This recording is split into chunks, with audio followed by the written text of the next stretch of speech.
Hey guys, this is me Nilpadma. আবার চলে এলাম একটা নতুন ব্লগের সাথে। আজকে যাবো একটা বিয়ে বাড়িতে, সেই জন্য আজকে সাজবো। তো আজকের ভিডিওটা তোমরা দেখতে থাকো। ফার্স্টে ইউজ করলাম রিকর্ডেড সিল্ক ময়শ্চারাইজার, দেন সবচেয়ে ফেভারিট ফ্লিকা প্রাইমার, আর এই গরমের জন্য ইএলএফ এর এটা তো ইউজ করতেই হবে। দেন খুব ভালোভাবে ফাউন্ডেশন ইউজ করলাম, আর ম্যাকেজ মিয়ার এই কন্ট্যুর প্যালেট দিয়ে ভালোভাবে ডার্ক সার্কেল গুলো লুকিয়ে ফেললাম। দিদিকে চোখে সুন্দরভাবে আইলাইনার পরিয়ে দিলাম, তাই এখন দি ভাই ড্রাই করছে চোখ বন্ধ করে। ফাইনালি আজকের মতন আমার তো মেকআপ ডান। আর এত সুন্দর এই হোয়াইট কালারের চুড়িদারটা পরবো ভেবেছিলাম, কিন্তু পরে নিলাম এটা ম্যাচিং করে। এখন কানে দেখছি কোনটা মানাবে। মা বললো এই জল কাদার দিনে এত হোয়াইট কালার না পরে আসতে, তাই এই নীল কালারেরটা পরলাম। এইদিকে আমি দেখছিলাম কিভাবে ওড়নাটা নিলে ভালো লাগবে। 9:30 বাজে আর আমরা তো সবাই রেডি হয়ে পড়েছি। আজকে আমার চুড়িদারটা আমার দিদি দিয়েছে, আর চুড়িদারের হ্যান্ড ওয়ার্কটা ভীষণই আমার পছন্দ হয়েছে।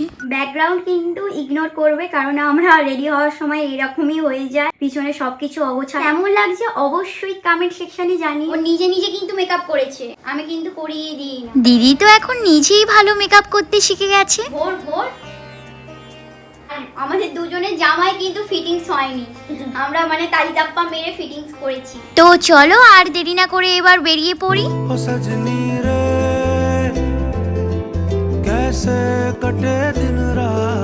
আমার ফুলটুসি দিদিভাইকে তো আজকে ভীষণই সুন্দর লাগছিল, আর সামনে থেকে তো সবাইকে সব থেকে বেশি দেখতে ভালো লাগে। এইদিকে আমার পাপা এই ব্রেসলেটটা একা একা পরতে পারছিল না, তাই আমি ভালোভাবে পরিয়ে দিচ্ছি। আমরা তিনজন তো অনেকক্ষণ রেডি হয়ে গেছি, এত পরে আমার ডন পাপা রেডি হলো। এখন তো প্রায় 10টা বাজতে যায়, মনে হয় তো বিয়ে বাড়ি ফাঁকাই হয়ে গেছে। আজকে বিয়ে ছিল আমার পাপার বন্ধুর বিয়ে, তো লোকেশনে আমরা চলে এসেছি। বিয়ে বাড়িতে গিয়েই আগে নতুন বউয়ের সাথে আলাপ করতে চলে গেলাম সবাই মিলে। দেন গিফট দেওয়ার পর হালকা বউয়ের সাথে ফটো তুলে চলে গেলাম কাঁচা আমের জুস খেতে। যেহেতু আমরা অনেক রাতেই গেছি, তাই যেতেই আমাদেরকে খেতে বসে পড়তে বলল। এখানে আমি, মা, পাপা সবাই মিলে বসে পড়লাম খেতে। এখানে পনির পাসিন্দা দিয়েছিল, যেটা আমার খেতে ভীষণই ভালো লেগেছে। দেন চলে এসেছিল নান। আর আমি আর মা যেহেতু নিরামিষ খাবো, তাই মাছ মাংস কিছুই নিই না। সব খাবারের টেস্ট কিন্তু দারুণ ছিল। আর লাস্টে মিষ্টি আইসক্রিম খেয়ে শেষ। তখন ভালোভাবে বর বউয়ের সাথে ফটো তোলা হয় না বলে বাড়ি যাওয়ার আগে আবার তুলতে চলে এলাম।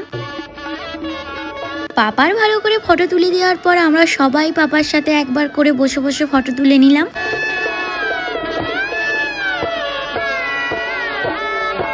এখন তো রাত 12টা বাজে, আর আমাদের এইদিকে এখনো ফটো তোলা শেষ হয় না। এবার তো যাব বাড়ি, আর বাড়িতে গিয়েই আমার ছানাপোনাদেরকে খেতে দিয়ে দিলাম। আজকের মতন তবে আসি, আবার দেখা হবে নেক্সট মিনি ব্লগে। সবাই খুব ভালো থেকো, টাটা।